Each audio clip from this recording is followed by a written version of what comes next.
It was a warm Saturday afternoon, and the playground hummed with the joyous chaos of children running, sliding, and swinging. Marcus, a black father in his early 30s, stood near the monkey bars, cheering on his 6-year-old daughter, Maya, who was determined to reach the top. "You can do it, baby girl," he called, pride radiating from his voice. Maya laughed, gripping the bars with all her might. Marcus had promised himself he would never let life's pressures steal moments like these. Growing up without a father and with a mother working double shifts, he had known loneliness and longing, but today he was determined to give his daughter what he had missed: love, security, and joy. But on a bench across the park, Patricia watched with a glare sharp enough to cut glass. Middle-aged, meticulous, and self-appointed guardian of the neighborhood playground, she had long made it her mission to police families who didn't fit her image of the community.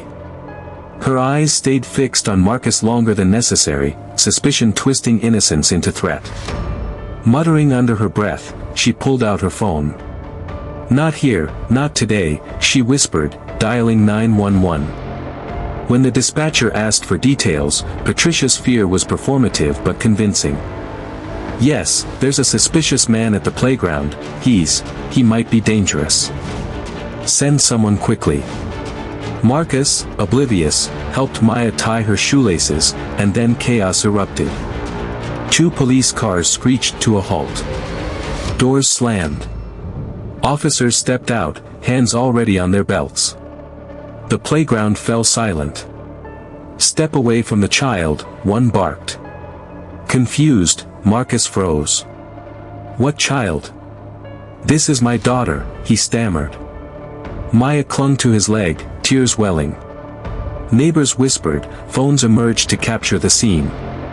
Patricia's smug smile widened. Finally, she thought, someone listened. But what she didn't anticipate was the storm that was about to hit her. From the edge of the playground, a voice cut through the tension. "Stop right there." Eloise Carter, Marcus's wife, attorney at law, and a force all her own, strode forward, heels clicking, briefcase swinging, eyes blazing. "What do you think you're doing?" she demanded. Officers paused, thrown off. Eloise, unwavering, held up her law ID. "I am his wife and his attorney. You have no probable cause to detain him. Release him immediately." The officers exchanged uneasy glances. Patricia's confidence faltered.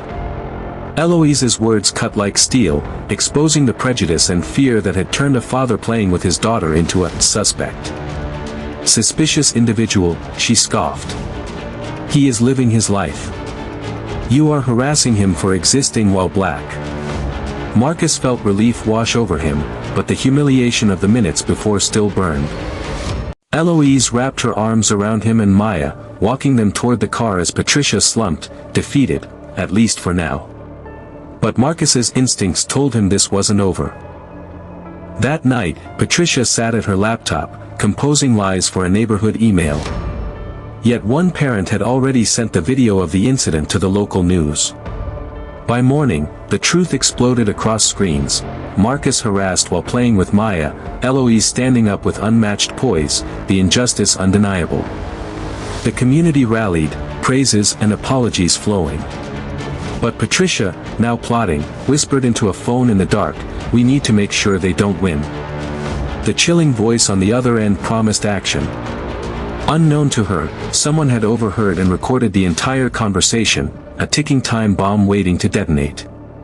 Marcus held Maya close that night, whispering reassurances, while Eloise's mind raced.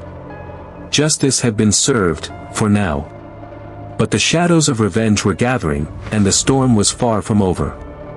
The morning sun rose over the neighborhood, but tranquility was nowhere to be found. Marcus and Eloise sat at the breakfast table, Maya tucked between them, still clutching her favorite stuffed rabbit. The events of the previous day weighed heavy on all of them. The footage had gone viral, the community had rallied, but the shadow of Patricia's wrath lingered. Marcus sipped his coffee slowly, jaw tight. "I know she won't stop," he muttered. Eloise placed a hand over his.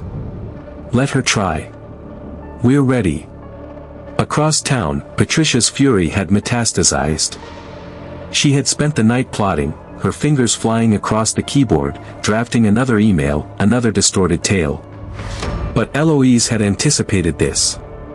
By the time Patricia hit send, the local news station had already contacted Marcus and Eloise, wanting a follow-up interview. Eloise's calm and commanding presence in front of the cameras turned Patricia's lies into nothing but smoke. Every word Marcus had spoken about his daughter, every moment caught on film, exposed the truth with irrefutable clarity. Patricia's first salvo backfired spectacularly. Calls of support for Marcus and Eloise flooded in. Neighbors left flowers at their door, notes of gratitude, signs of solidarity. The story became more than viral news, it became a movement, a mirror held up to the dangerous, casual prejudices hiding in the shadows of the community. But Patricia refused to relent. That afternoon, she stormed into the police station again, demanding that the official record match her version. Officers, exhausted and wary, looked at her with disbelief. One finally spoke, voice steady. "Ma'am, the body cam footage proves he was not aggressive. You filed a false report." Patricia's hands shook as she slammed her fists on the counter.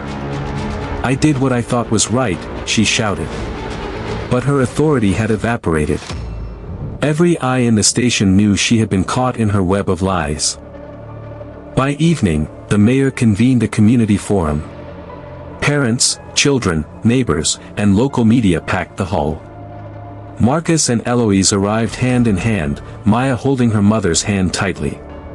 The crowd erupted in applause as they stepped forward. When Patricia tried to speak, her words fell flat, met with skeptical eyes and murmurs of disbelief. Eloise rose, every inch the unyielding defender, her voice cutting through the room like a blade. "You acted on prejudice, not instinct. My daughter wasn't afraid until you made her afraid. My husband wasn't suspicious until you decided a black man playing with his child was a threat. This isn't about safety, it's about your fragile ego." The crowd erupted, clapping, shouting, affirming every word. Patricia's face turned crimson, her mouth opening to protest, but the weight of truth pressed down on her. She stormed out of the hall, slamming the door, a storm of fury trailing her. But Eloise didn't relent. "This ends here," she said firmly to Marcus, voice low but resolute. "No more lies, no more threats. Justice has been served." The local news later broadcast the entire forum, showing the contrast between Eloise's unwavering authority and Patricia's unraveling facade. The community had witnessed the triumph of truth over prejudice, courage over fear, integrity over vindictiveness. Marcus held Maya close, feeling the heavy burden lift from his chest. For the first time since the incident began, peace returned to their home.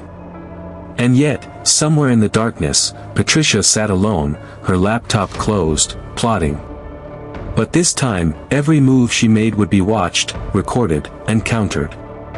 Eloise had made one thing clear: injustice could rise, but so could truth, and when it did, it would not be ignored. The sun set, painting the neighborhood in gold, but in the shadows, a faint silhouette lingered near the edge of their property, watching, waiting, a silent reminder that vigilance and courage must always remain, because battles for justice are never truly over.